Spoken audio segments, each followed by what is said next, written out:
సమూయేలు రెండవ గ్రంథము 2వ అధ్యాయము.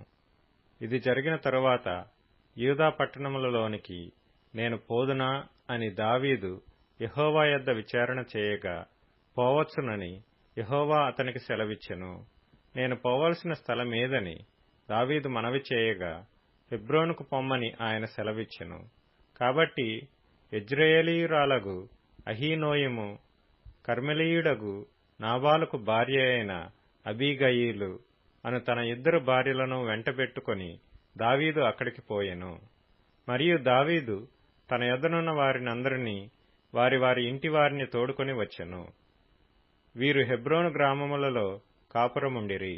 అంతట యూదావారు అక్కడికి వచ్చి యూదావారి మీద రాజుగా దావీదునకు పట్టాభిషేకము చేసిరి. సౌలును పాతిపెట్టిన వారు యాబేష్గిలాదు వారని దావీదు తెలుసుకొని యాబేష్గిలాదు వారి యొద్దకు దూతలను పంపి, మీరు ఉపకారము చూపి మీ ఏలినవాడైన సౌలును పాతిపెట్టితిరి గనుక యెహోవా చేత మీరు ఆశీర్వచనము నొందుదురుగాక. యెహోవా మీకు కృపను సత్య స్వభావమును అగపరచును. నేనును మీరు చేసిన ఈ క్రియను బట్టి మీకు ప్రత్యుపకారము చేసెదను.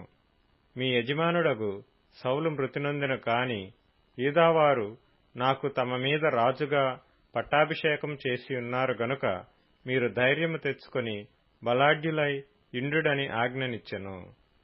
నేరు కుమారుడగు అబ్నేరు అను సౌలు యొక్క సైన్యాధిపతి సౌలు కుమారుడగు ఇష్బోషెతును మహనయీమునకు తోడుకొని పోయి గిలాదు వారి మీదను ఆషేరీయుల మీదను యెజ్రెయేలు మీదను ఎఫ్రాయిమీయుల మీదను బెన్యామీనీయుల మీదను ఇశ్రాయేలు వారి మీదను రాజుగా అతనికి పట్టాభిషేకం చేసెను.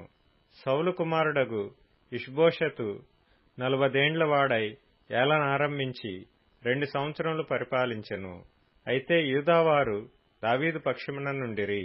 దావీదు హెబ్రోనులో యూదావారి మీద ఏలిన కాలమంతయు 7 సంవత్సరములు 6 మాసములు.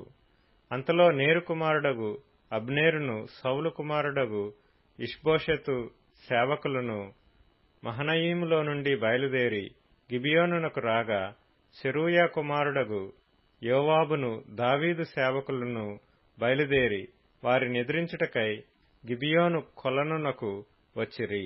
వీరు కొలనునకు ఈ తట్టునను వారు కొలనునకు ఆ తట్టునను దిగియుండగా అబ్నేరు లేచి, మన ఎదుట యవనులు మల్లచేష్టలు చేయుదురా అని యోవాబుతో అనగా యోవాబు వారు చేయవచ్చుననెను.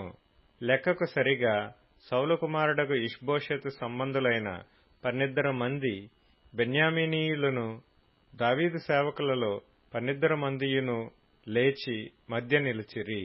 ఒక్కొక్కడు తన దగ్గరనున్న వాని తల పట్టుకొని వాని ప్రక్కను కత్తి పొడవగా అందరూ తటాలన పడిరి. అందువలన హెల్కత్ హసూరీమని ఆ స్థలమునకు పేరు పెట్టబడెను. అది గిబియోనునకు సమీపము. తరువాత ఆ దినమున ఘోర యుద్ధము జరుగగా అబ్నేరును ఇశ్రాయేలు వారును దావీదు సేవకుల ఎదుట నిలవలేక పారిపోయిరి.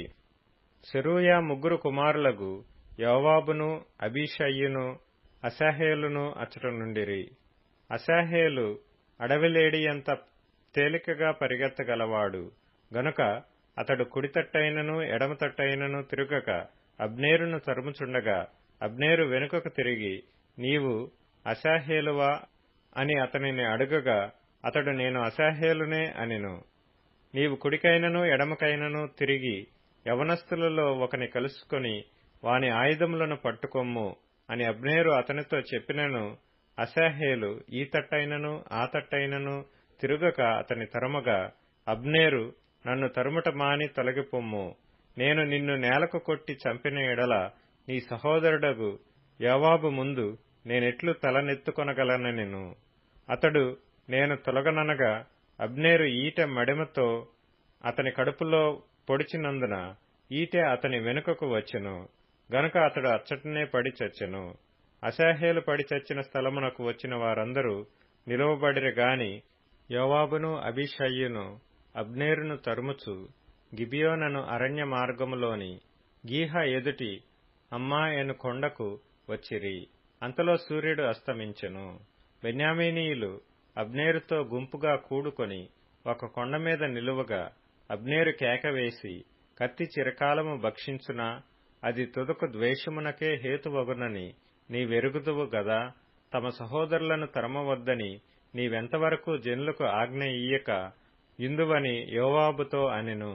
అందుకు యోవాబు, దేవుని జీవము తోడు, జగడమునకు నీవు వారిని పిలువక ఇండిన ఎడల జనులందరూ తమ సహోదరులను తరమక ఉదయముననే తిరిగిపోయి ఇందురని చెప్పి బాకా ఊదగా జనులందరూ నిలిచి ఇశ్రాయేలు వారిని తరుముటయు వారితో యుద్ధము చేయుటయు మానిరి. అబ్నేరును అతని వారును ఆ రాత్రి అంతా మైదానము గుండా ప్రయాణము చేసి యొర్దాను నది దాటి బిత్రోను మార్గమున మహనయీమునకు వచ్చిరి. యోవాబు అబ్నేరును తరుముట మాని తిరిగి వచ్చి జనులను సమకూర్చి లెక్క చూడగా దావీదు సేవకులలో అశాహేలు గాక 19 లేకపోయిరి. అయితే దావీదు సేవకులు బెన్యామీనీయులలోను అబ్నేరు జనులలోను 300-600 మందిని హతము చేసిరి. జనులు అశాహేలును ఎత్తుకొని పోయి బెత్లెహేములోనున్న అతని తండ్రి సమాధి యందు పాతిపెట్టిరి. తరువాత యోవాబును అతని వారును రాత్రి అంతయు నడిచి తెల్లవారు సమయమున హెబ్రోనునకు వచ్చిరి.